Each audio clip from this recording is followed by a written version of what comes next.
Let's talk about dental implants for a moment. Yeah. So if a patient is currently wearing a denture, when they go to your practice, what are their options when it comes to dental implants? And then the person that has really bad teeth and gums, you have to extract all their teeth, but they don't want a denture. So what are the options in your practice for dental implants? Well, okay, so, you touched on it. Patients, sometimes when they come in, they want different options. So, you can kind of take someone who has a denture now and make it better by adding 2 implants. That's better than no implants. You're still going to get some movement on the denture.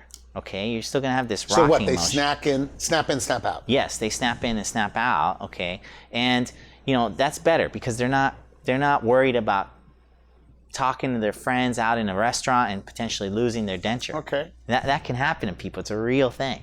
Okay. Okay, so from there, we got 2 implants on the lower. We can add more implants and do, say, 4 on the lower, 4 on the upper. Snap in, snap out, same thing. Okay. And again, it does increase a bit of the chewing function. They're able to eat more foods. With the upper, you still do typically have a palate on the denture. Okay. And that, is an option for people, but you do lose a bit of the taste sensation. You do have more limitations with kind of chewing function. So beyond that, you can talk about basically a full set of teeth that don't come out, right? A full set of upper and lower teeth. They're probably the closest thing to your actual natural teeth. Really? So how many on the lower, how many implants to do that on the lower and the upper? About 4 to 6 implants is typical for something like that, yeah. And a full arch of teeth that don't come out. Right, and the chewing. That's one of the things I kind of get most joy about when I'm doing a case like this for someone is just how much better their quality of life is. They come in and they say, Doc, I've had this denture. Denture's okay, but they don't realize what it could be with implants. And so once they're kind of starting to chew, they come in and in one day they can get this done and leave with a set of teeth that don't come out. So if somebody's watching this, right? Yeah. If everything works out, they can show up. I guess you take measurements, etc. And on the second visit, they get their brand new teeth, upper or lower, that don't come out. Right. Has that ever happened? Is that rare? No, it's typical. It's something we do, and it's the technology's changed so much over the years. How old can you be to do this? Could you be 75 years old and do this? Yeah, you can. Sometimes I've had patients 90 years old do this. They get upper and lower teeth supported by implants. Yes. Why would a 90-year-old want to do this? It's one of those things. 90 years old, you still want to chew, don't you? Yeah. If I was 90 years old, I'd still want to eat hard, crunchy foods. That's what your life probably revolves around, right? Since you bring it up. So we look into the person's health, of course, before doing it. But this is, I don't want to minimize it. It's surgery. It is. But it's still kind of outpatient type of surgery. It's not something that, it's not. Can you be, look, anybody could Google this, but I think if you're over 80 years old, the average medications are like 4 medications. Yeah. Can you be on blood thinners? Can you have a little bit of osteoporosis? Because if you're 85, 90, you may have these things. Right, yeah. No, we can't. So can they still do it? But we take all that into account. We do a full workup on you, medical workup, and we may consult your physician. But people are getting hips done.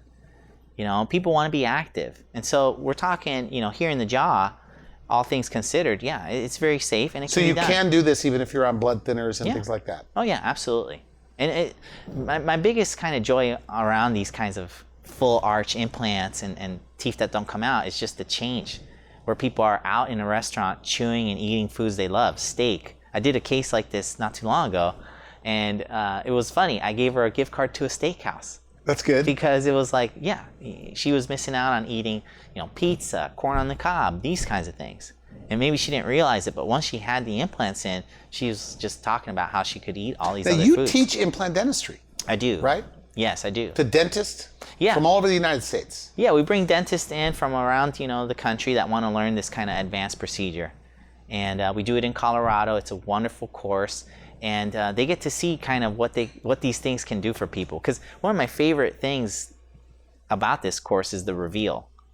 We bring them in and we do the procedure for them. Like they have really bad teeth. Yeah. They come in with, kind of all these issues. They've been dealing with a lifetime of tooth problems. So we take them from that, we do the procedure, we place implants, and we do it in a way where 24 hours later they bring their family members, and the family members get to see the smile for the first time. And It's nice. you know, there are tears. There's tears from the patient. There's tears from the spouse, the kids. They can't believe it. So So you can literally do this in 2 or 3 visits. we can do it in one visit. Now, We when I can't. hear, look, I've talked to doctors, I've talked to dentists, Yeah. and they say it could take up to a year. Yeah. Is it because is that old school thinking or old technology? Yeah, I mean, every case is going to be different, but really today, with all the technology that's out there, you know, I don't like to tell people that they are not a candidate. I think it's important to look at the patient, take a scan, 3D. We got all this imaging we can do nowadays, and then we can really kind of determine what's the path to get them there. Is this the future? Like let's say 20, 30, 40, 50 years from Yeah. now, dentures as we know them today will be eliminated. They'll all be attached to something. Do you think that'll ever happen? I'd like to see that happen, honestly, because Like no more dentures? hey, I get it. People are in a denture, and some people may not mind their denture, but the reality is they probably haven't, been. They don't realize what's possible for them yet. And I hear it all the time from my denture wearers. I was wearing a denture. Now things change for them. Now there's no more adhesive inside the denture and goop. There's no more of that kind of, what I would imagine is that worry of losing a denture. What if you're out in a social setting? What if you're out on a date and you have a denture? It's not good. So maybe it takes a little bit of their confidence away. They're worried about potentially losing their denture.